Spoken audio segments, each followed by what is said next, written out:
তারা মিয়া একসময়ের মাংস ব্যবসায়ী থেকে এখন হাড় ব্যবসায়ী। রাজধানীর বিভিন্ন মাংসের দোকান থেকে পশুর ফেলে দেয়া হাড় ও চর্বি সংগ্রহই তার কাজ। কিন্তু এই হাড় দিয়ে কি করেন তিনি? পশুর হাড় দিয়ে তৈরি হয় দৈনন্দিন জীবনে ব্যবহৃত একাধিক পণ্য। জবাইকৃত গরু, মহিষ, ছাগলের অবশিষ্টাংশ সংগ্রহ করে প্রক্রিয়াজাতের মাধ্যমে তৈরি করা হয় ক্যাপসুলের কভার, এক্সরের ফিল্ম, মুরগির খাবার, জমির সার, চিরুনি, পোশাকের বুতাম সহ নানা পণ্য। এছাড়া সিরামিক শিল্পের কাঁচামাল হিসেবেও গরুর হাড়ের ব্যবহার রয়েছে। এছাড়া চর্বি দিয়ে তৈরি হচ্ছে নানা ব্র্যান্ডের সাবান। এই আড্ডিগুনি তো মনে করেন যে বিভিন্ন কাজে লাগে, যে এইটা দিয়ে মনে করেন যে মেশিন আছে, মেশিনের মধ্যে মনে করেন দিতেছে আর টপটপ এত বড় যে ক্যাপসুলের ঠোসাটা বেরিয়েছে। জার্মানি ও ইতালিতে পশুর শিংয়ের ব্যাপক চাহিদা রয়েছে। বিদেশে হাড়ের বেশ চাহিদা থাকলেও দেশের চাহিদা মেটাতে রপ্তানি করা যাচ্ছে না। রাজধানীর বিভিন্ন মাংস বিক্রেতাকে বছরে অগ্রিম 10 থেকে 15,000 টাকা দাদন দেন তারা মিয়া। বিপরীতে হাড় রেখে দেন মাংস বিক্রেতারা। সানবিট সব দিবে সামাল। সানবিট ম্যাজিক প্রেস ডিশওয়াশিং এর মাথা ঘোরানোর সলিউশন।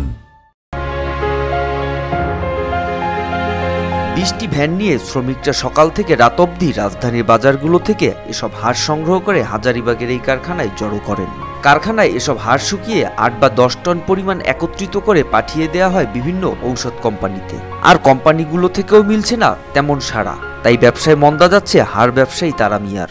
সিন্ডিকেট না থাকতো তাহলে কম্পিটিশনে মনে করেন যে কিন্তু ইমন হয়েছে, যেমন সিন্ডিকেট করে মনে করেন যে সব জায়গায় বন্ধ। চাহিদা থাকে, 3 কোম্পানি মনে করেন যে আরো কয়েক কোম্পানি মনে করেন থাপাথাপি করতে থাকে, যা মাল আমার দিবেন, মাল আমার দিবেন। আগে টাকা দিয়ে দিত, যে আপনার মাল আমার যাইব আমার দিবেন। এখন মনে করেন যে ওই রকম নাই। আগে আসলে মজা, এখন মজা নেই। কাউরান বাজারের মাংস বিক্রেতারা বলছেন প্রতিটি গরু থেকে ফেলে দেওয়া হয় প্রায় 15 থেকে 20 কেজি হাড় ও চর্বি। এগুলো হাজারীবাগের হাড় ব্যবসায়ীরা সংগ্রহ করে নেন।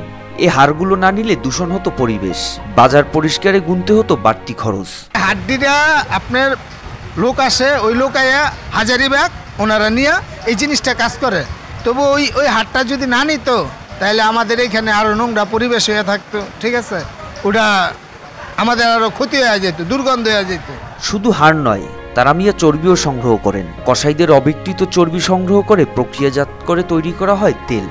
আর এই তেল দিয়েই তৈরি হয় সাবান। চর্বি থেকে উৎপাদিত তেল লিটার প্রতি বিক্রি হয় 110 টাকায়। এখানের একটি ড্রামে রয়েছে 200 লিটার তেল। এগুলো ভর্তি করে পাঠানো হয় সাবান কোম্পানিতে।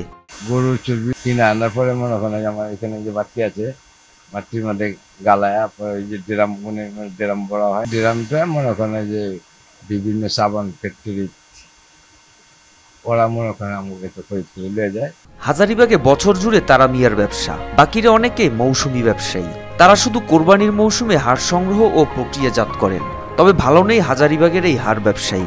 একে তো কমেছে পশু জবাই, তার উপরে ভালো দাম পাচ্ছেন না। তারা মিয়ার দাবি মরার উপর খাড়ার ঘা হয়ে দাঁড়িয়েছে বিভিন্ন স্তরের চাঁদা। এখানেও যে আমরা যে ব্যবসা বাণিজ্য করি, কত মানুষের চাঁদা দেওয়ান লাগে। এটা কই যে নেতা ফেতারা আহে, খোলাপান আহে, একবার এক এক রকম মানুষ আহে, বাবা অনেক সময় পরিবেশ মন্ত্রণালয় আহে। তারা মিয়ার প্রত্যাশা কোরবানিতে আবারও কর্মব্যস্ততা ফিরবে এই ব্যবসায়।